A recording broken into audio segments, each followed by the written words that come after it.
नमस्कार जी।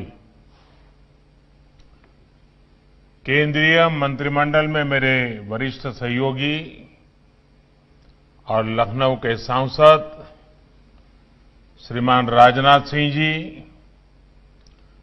उत्तर प्रदेश के मुख्यमंत्री श्रीमान योगी आदित्यनाथ जी, उप मुख्यमंत्री डॉक्टर दिनेश शर्मा जी, उच्च शिक्षा राज्य मंत्री श्रीमती नीलिमा कटियार जी, यूपी सरकार के अन्य सभी मंत्रीगण, लखनऊ विश्वविद्यालय के कुलपति श्री आलोक कुमार राय जी, विश्वविद्यालय के शिक्षक और छात्रगण, देवी और सज्जनों,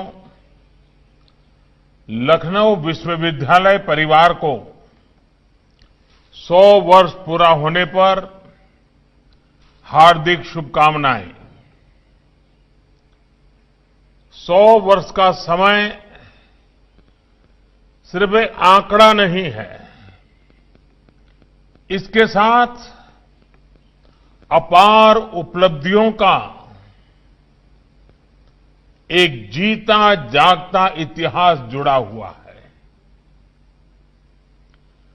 मुझे खुशी है कि इन 100 वर्षों की स्मृति में एक स्मारक डाक टिकट, स्मारक सिक्के और कवर को जारी करने का अवसर मुझे मिला है।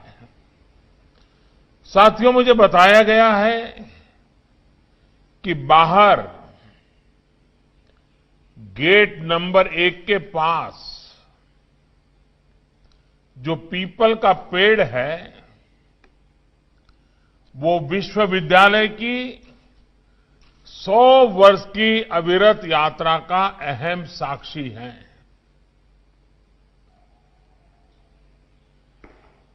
इस वृक्ष ने यूनिवर्सिटी के परिसर में देश और दुनिया के लिए अनेक प्रतिभाओं को अपने सामने बनते हुए, घड़ते हुए देखा है। 100 साल की इस यात्रा में यहां से निकले व्यक्तित्व राष्ट्रपति पद पर पहुंचे, राज्यपाल बने, विज्ञान का क्षेत्र हो या न्याय का, राजनीतिक हो या प्रशासनिक, शैक्षणिक हो या साहित्य, सांस्कृतिक हो या खेलकूद, हर क्षेत्र की प्रतिभाओं को लखनऊ यूनिवर्सिटी ने निखारा है, संवारा है। यूनिवर्सिटी का आर्ट्स क्वाड्रिगल अपने आप में बहुत सारा इतिहास समेटे हुए है। इसी आर्ट्स क्वाड्रिगल में नेताजी सुभाष चंद्र बोस की आवाज गूंजी थी और उस वीर वाणी में कहा था, भारत के लोगों को अपना संविधान बनाने दो या फिर इसका खामियाजा भुगतो। कल जब हम भारत के लोग अपना संविधान दिवस मनाएंगे तो नेताजी सुभाष बाबू के वो हुंकार नई ऊर्जा लेकर आएगी। साथियों, लखनऊ यूनिवर्सिटी से इतने सारे नाम जुड़े हैं, अनगिनत लोगों के नाम, चाहकर भी सबके नाम लेना संभव नहीं है। मैं आज के इस पवित्र अवसर पर उन सभी का वंदन करता हूं, 100 साल की यात्रा में अनेक लोगों ने अनेक प्रकार से योगदान किया है। वे सब अभिनंदन के अधिकारी हैं। हां, इतना जरूर है कि मुझे जब भी लखनऊ यूनिवर्सिटी से पढ़कर निकले लोगों से बात करने का मौका मिला है और यूनिवर्सिटी की बात निकले और उनकी आंखों में चमक न हो, ऐसा कभी मैंने देखा नहीं है। यूनिवर्सिटी में बिताए दिनों को उसकी बातें करते करते वो बड़े उत्साहित हो जाते हैं, ऐसा मैंने कई बार अनुभव किया है। और तभी तो लखनऊ हम पर फिदा, हम फिदाए लखनऊ का मतलब और अच्छे से तभी समझ आता है। लखनऊ यूनिवर्सिटी की आत्मीयता, यहां की रूमानियत ही कुछ और ही है। यहां के छात्रों के दिल में टैगोर लाइब्रेरी से लेकर अलग अलग कैंटीनों के चाय समोसे और वन मक्खन अब भी जगह बनाए हुए हैं। अब बदलते समय के साथ बहुत कुछ बदल गया है, लेकिन लखनऊ यूनिवर्सिटी का मिजाज लखनवी ही है, अब भी वही है। साथियों, ये संयोग ही है कि आज देव प्रबोधिनी एकादशी है। मान्यता है कि चातुर्मास में आवागमन में समस्याओं के कारण जीवन थम सा जाता है। यहां तक कि देवगण भी सोने चले जाते हैं। एक प्रकार से आज देव जागरण का दिन है। हमारे यहां कहा जाता है, या निशा सर्वभूतानां, या निशा सर्वभूतानां तस्याम जागर्ति संयमी, तस्याम जागर्ति संयमी। जब सभी प्राणियों के साथ साथ देवता तक सो रहे होते हैं, तब भी संयमी मानव लोक कल्याण के लिए साधनारत रहता है। आज हम देख रहे हैं कि देश के नागरिक कितने संयम के साथ कोरोना की इस मुश्किल चुनौती का सामना कर रहे हैं, देश को आगे बढ़ा रहे हैं। साथियों, देश को प्रेरित करने वाले, प्रोत्साहित करने वाले नागरिकों का निर्माण शिक्षा के ऐसे ही संस्थानों में ही होता है। लखनऊ यूनिवर्सिटी दशकों से अपने इस काम को बखूबी निभा रही है। कोरोना के समय में भी यहां के छात्र छात्राओं ने, टीचर्स ने अनेक प्रकार के समाधान समाज को दिए हैं। साथियों, मुझे बताया गया है कि लखनऊ यूनिवर्सिटी के क्षेत्र अधिकार को बढ़ाने का निर्णय लिया गया है। यूनिवर्सिटी द्वारा नए रिसर्च केंद्रों की भी स्थापना की गई है। लेकिन मैं इसमें कुछ और बातें जोड़ने का साहस करता हूं। मुझे विश्वास है कि आप लोग उसको अपनी चर्चा में जरूर उसको रखेंगे।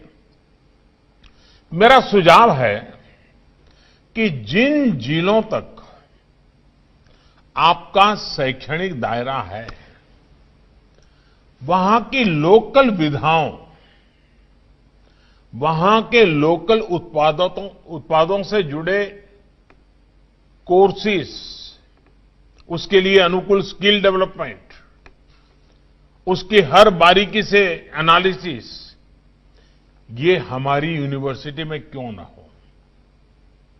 वहां उन उत्पादकों की प्रोडक्ट्स लेकर उनमें वैल्यूएशन के लिए आधुनिक समाधानों, आधुनिक टेक्नोलॉजी पर रिसर्च भी हमारी यूनिवर्सिटी कर सकती है। उनकी ब्रांडिंग, मार्केटिंग और मैनेजमेंट से जुड़ी स्ट्रेटेजी भी आपके कोर्सेज का हिस्सा हो सकती है, यूनिवर्सिटी के छात्रों की दिनचर्या का हिस्सा हो सकती है। अब जैसे लखनऊ की चिकनकारी, अलीगढ़ के ताले, मुरादाबाद के पीतल के बर्तनों, भदोही के कालीन, ऐसे अनेक उत्पादों को हम ग्लोबली कॉम्पिटिटिव कैसे बनाएं, इसको लेकर नए सिरे से काम, नए सिरे से स्टडी, नए सिरे से रिसर्च क्या हम नहीं कर सकते हैं? जरूर कर सकते हैं।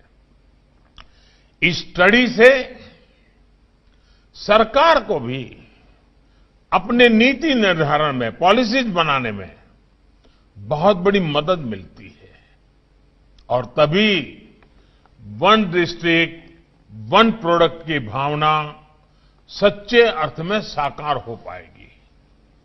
इसके अलावा हमारे आर्ट, हमारे कल्चर, हमारे अध्यात्म से जुड़े विषयों की ग्लोबल रीच के लिए भी हमें निरंतर काम करते रहना है। भारत की सॉफ्ट पावर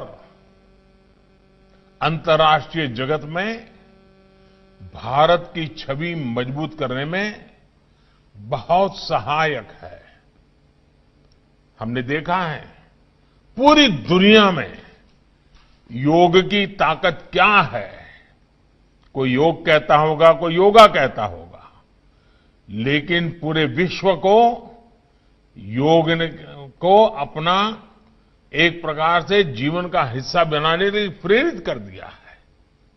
साथियों, यूनिवर्सिटी सिर्फ उच्च शिक्षा का केंद्र भर नहीं होती, ये ऊंचे लक्ष्यों, ऊंचे संकल्पों को साधने की शक्ति को हासिल करने का भी एक बहुत बड़ा पावर हाउस होता है, एक बहुत बड़ी ऊर्जा भूमि होती है, प्रेरणा भूमि होती है। यह हमारे कैरेक्टर के निर्माण का, हमारे भीतर की ताकत को जगाने की प्रेरणा स्थली भी है। यूनिवर्सिटी के शिक्षक साल दर साल अपने स्टूडेंट्स के इंटेलेक्चुअल, एकेडमिक और फिजिकल डेवलपमेंट को निखारते हैं, छात्रों का सामर्थ्य बढ़ाते हैं। छात्र अपने सामर्थ्य को पहचाने, इसमें भी आप शिक्षकों की बड़ी भूमिका होती है। लेकिन साथियों, लंबे समय तक हमारे यहां समस्या ये रही है कि हम अपने सामर्थ्य का पूरा उपयोग ही नहीं करते। यही समस्या पहले हमारी गवर्नेंस में, सरकारी तौर तरीकों में भी थी। जब सामर्थ्य का सही उपयोग न हो तो क्या नतीजा होता है, मैं आज आपके बीच में उसका एक उदाहरण देना चाहता हूं और यहां यूपी में वो ज्यादा सूटेबल है। आपके बहुत लखनऊ से जो बहुत दूर नहीं है, रायबरेली। रायबरेली का रेल कोच फैक्ट्री, बरसों पहले वहां निवेश हुआ, संसाधन लगे, मशीनें लगी, बड़ी बड़ी घोषणाएं हुई, रेल कोच बनाएंगे। लेकिन अनेक सालों तक वहां सिर्फ डेंटिंग पेंटिंग का काम होता रहा। कपूरथला से डिब्बे बनकर आते थे और यहां उसको थोड़ा लीपा पोती रंग रोगान करना, कुछ चीजें इधर उधर डाल देना, बस यही होता था। जिस फैक्ट्री में रेल के डिब्बे बनने का सामर्थ्य था, उसमें पूरी क्षमता से काम कभी नहीं हुआ। साल 2014 के बाद हमने सोच बदली, तौर तरीका बदला। परिणाम ये हुआ कि कुछ महीने में ही यहां से पहला कोच बनकर के तैयार हुआ और आज हर साल सैकड़ों डिब्बे यहां से निकल रहे हैं। सामर्थ्य का सही इस्तेमाल कैसे होता है, वो आपके बगल में ही है और दुनिया आज इस बात को देख रही है। और यूपी को तो इस बात पर गर्व होगा कि अब से कुछ समय बाद दुनिया की सबसे बड़ी, आपको गर्व होगा साथियों, दुनिया की सबसे बड़ी रेल कोच फैक्ट्री अगर उसके नाम की चर्चा होगी तो वो चर्चा रायबरेली के रेल कोच फैक्ट्री की होगी।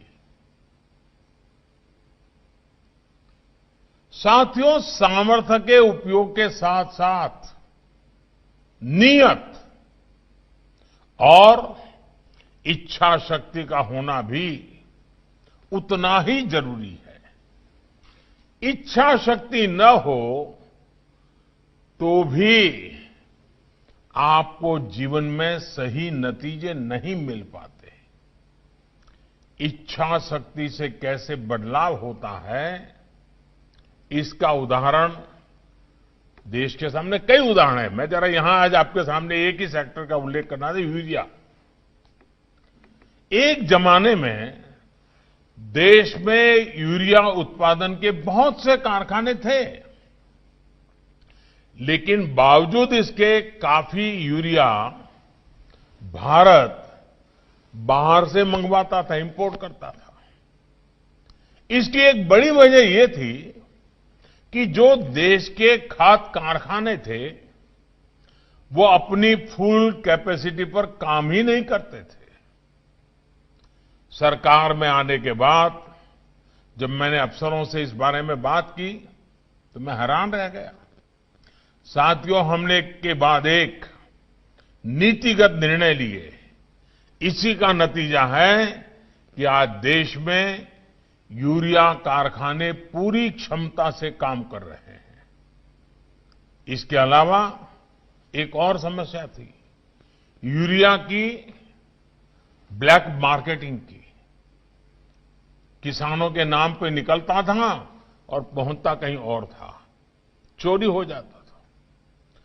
उसका बहुत बड़ा खामियाजा हमारे देश के किसानों को उठाना पड़ता था। यूरिया की ब्लैक मार्केटिंग का इलाज हमने किया। कैसे किया? यूरिया की 100% नीम कोटिंग करके।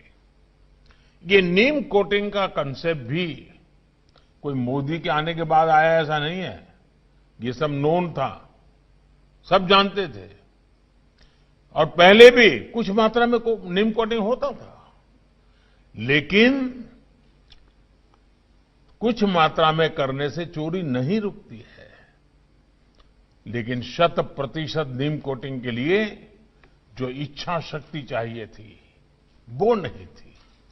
आज 100% नीम कोटिंग हो रही है और किसानों को पर्याप्त मात्रा में यूरिया मिल रहा है। साथियों, नई टेक्नोलॉजी लाकर पुराने और बंद हो चुके खाद कारखानों को अब दोबारा शुरू भी करवाया जा रहा है। गोरखपुर हो, सिंदरी हो, बरौनी हो, ये सब खाद कारखाने कुछ ही वर्षों में फिर से शुरू हो जाएंगे। इसके लिए बहुत बड़ी गैस पाइपलाइन पूर्वी भारत में बिछाई जा रही है।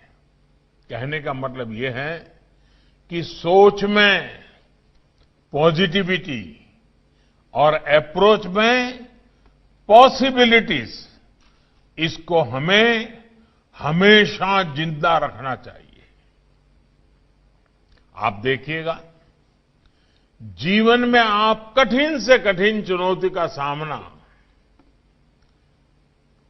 इस तरह कर पाएंगे, साथियों, आपके जीवन में निरंतर ऐसे लोग भी आएंगे जो आपको प्रोत्साहित नहीं बल्कि हतोत्साहित करते रहेंगे।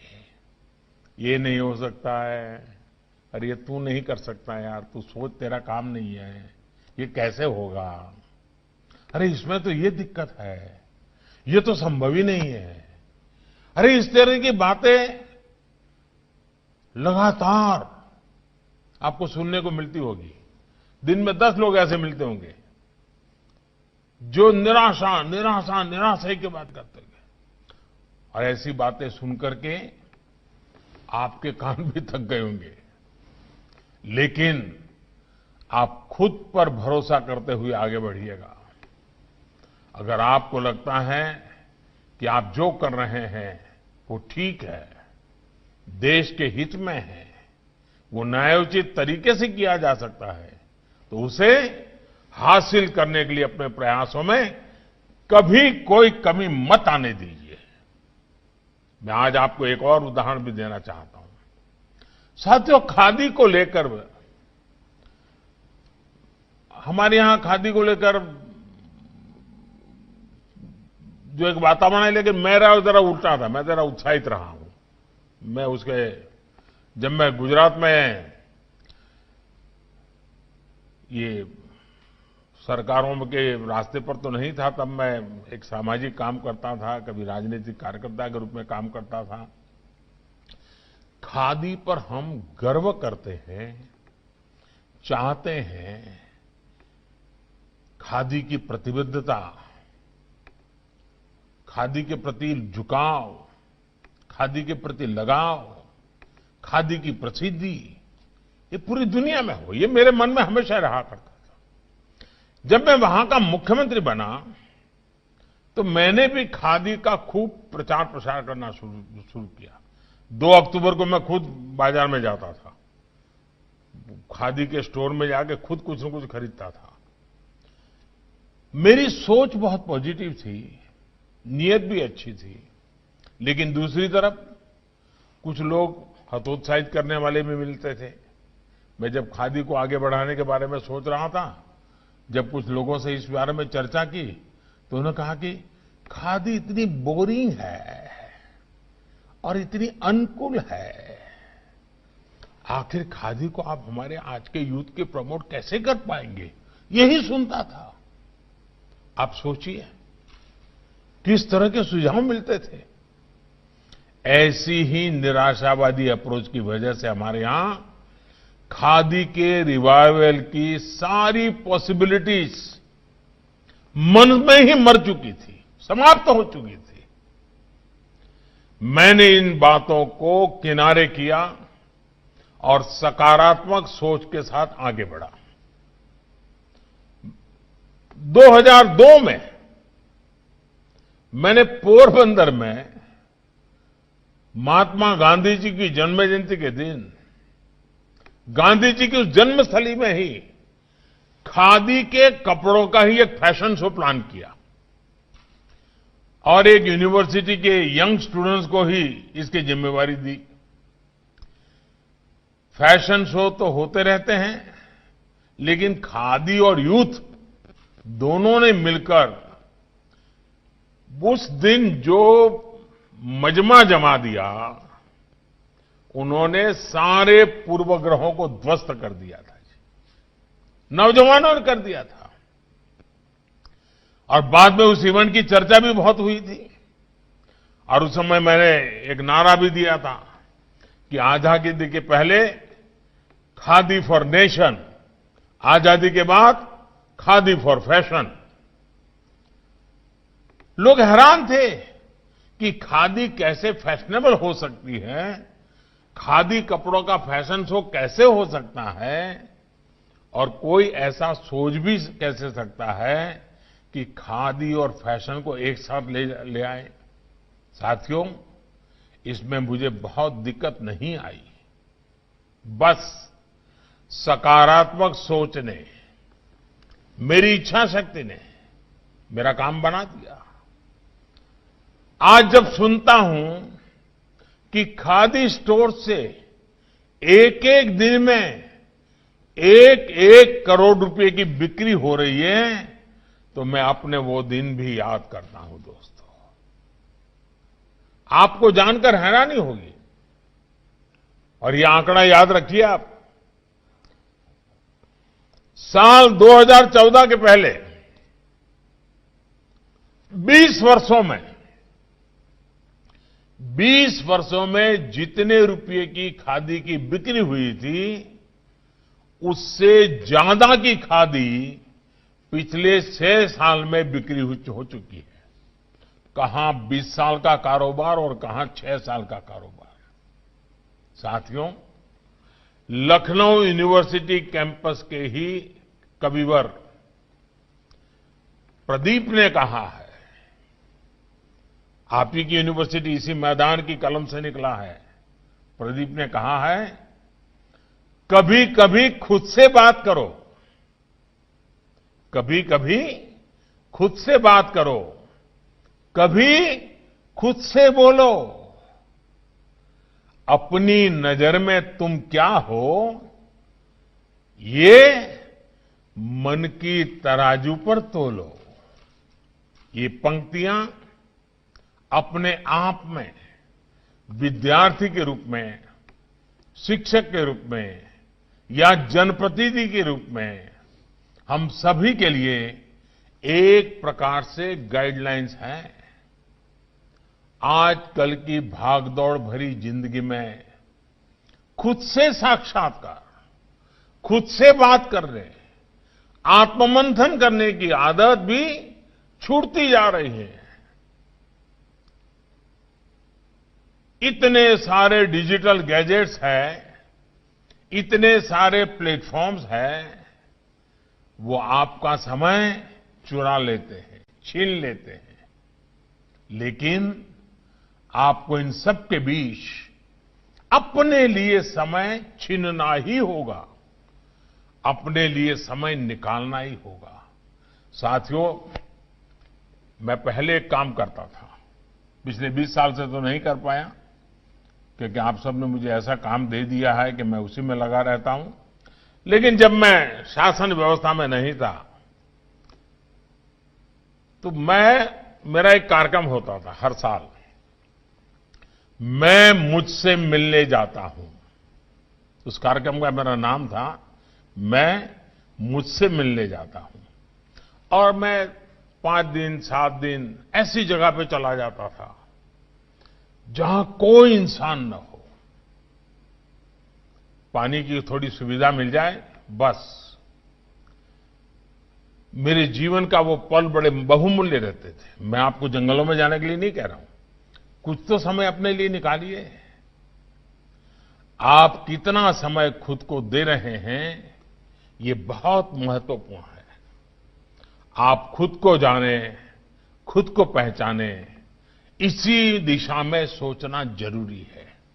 आप देखिएगा, इसका सीधा प्रभाव आपके सामर्थ्य पर पड़ेगा, आपकी इच्छा शक्ति पर पड़ेगा। साथियों, छात्र जीवन वो अनमोल समय होता है जो गुजर जाने के बाद फिर लौटना मुश्किल होता है। इसलिए अपने छात्र जीवन को एंजॉय भी कीजिए, एनकरेज भी कीजिए।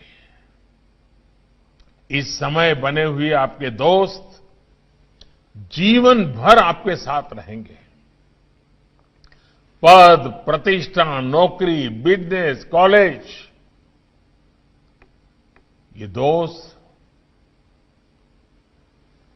इतनी सारी भरमार में आपके शिक्षा जीवन के दोस्त, चाहे स्कूली शिक्षा हो या कॉलेज की, वो हमेशा एक अलग ही आपके जीवन में उनका स्थान होता है। खूब दोस्ती करिए और खूब दोस्ती निभाइए। साथियों, जो नई राष्ट्रीय शिक्षा नीति लागू की गई है, उसका लक्ष्य भी यही है कि देश का हर युवा खुद को जान सके, अपने मन को टटोल सके। नर्सरी से लेकर के पीएचडी तक आमूल-चूल परिवर्तन इसी संकल्प के साथ किए गए हैं। कोशिश ये है कि पहले सेल्फ कॉन्फिडेंस हमारे स्टूडेंट्स में एक बहुत बड़ी आवश्यकता होनी चाहिए। सेल्फ कॉन्फिडेंस तभी आता है जब अपने लिए निर्णय लेने की उसको थोड़ी आजादी मिले, उसको फ्लेक्सिबिलिटी मिले। बंधनों में जकड़ा हुआ शरीर और खांचे में डला हुआ दिमाग कभी प्रोडक्टिव नहीं हो सकता। याद रखिए, समाज में ऐसे लोग बहुत मिलेंगे जो परिवर्तन का विरोध करते हैं। वो विरोध इसलिए करते हैं क्योंकि वो पुराने ढांचे के टूटने से डरते हैं। उनको लगता है कि परिवर्तन सिर्फ डिसरप्शन लाता है, डिसकंटिन्यूटी लाता है। वो नए निर्माण की संभावना पर विचार नहीं करते। आप युवा साथियों को ऐसे हर डर से खुद को बाहर निकालना है और इसलिए मेरा लखनऊ यूनिवर्सिटी के आप सभी टीचर्स, आप सभी युवा साथियों से यही आग्रह रहेगा कि इन नई राष्ट्रीय शिक्षा नीति पर आप खूब चर्चा करें, मंथन करें, बात करें, विवाद करें, संवाद करें।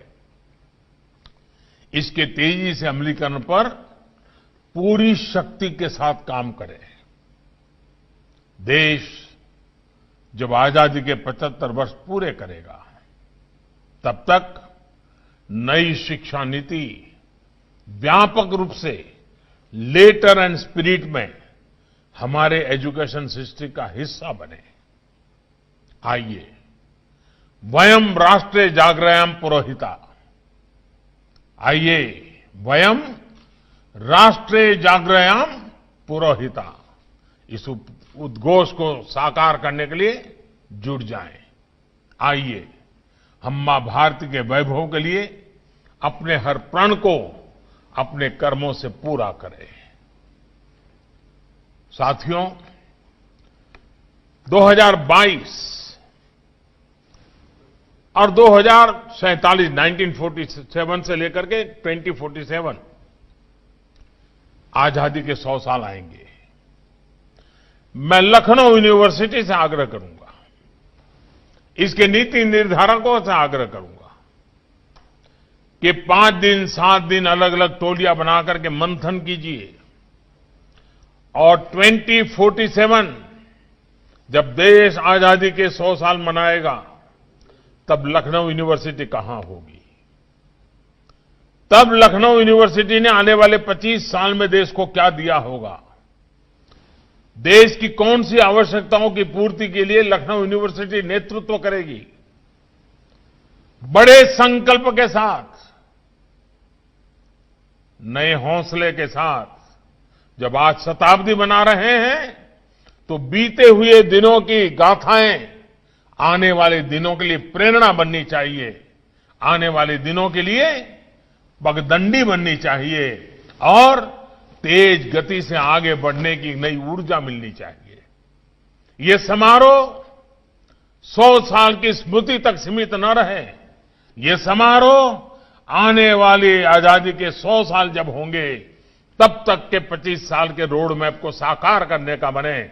और लखनऊ यूनिवर्सिटी के मिजाज में ये होना चाहिए कि हम 2047 तक, जब देश की आजादी के 100 साल होंगे, हमारी ये यूनिवर्सिटी देश को ये देगी। और किसी यूनिवर्सिटी जब 25 साल का कार्यकाल देश के लिए नई ऊंचाई पर ले जाने के लिए समर्पित कर देता है, क्या कुछ परिणाम मिल सकते हैं? यह पिछले 100 साल का इतिहास गवाह है। 100 साल की लखनऊ यूनिवर्सिटी की सब जो समय निकला है, जो अचीवमेंट हुए हैं, वो उसकी गवाह है। और इसलिए मैं आपसे आग्रह करूंगा, आप मन में 2047 का संकल्प लेकर के आजादी के 100 साल तक व्यक्तिगत जीवन में मैं ये दूंगा, यूनिवर्सिटी के रूप में हम ये देंगे, हम देश को आगे बढ़ाने में हमारी ये भूमिका होगी। इसी संकल्प के साथ आप आगे बढ़े। मैं आज फिर एक बार इस शताब्दी के समारोह के समय पर आपसे अनेक अनेक शुभकामनाएं देता हूं और आपके बीच आने का मुझे अवसर मिला। मैं आपका बहुत बहुत आभारी हूं। धन्यवाद।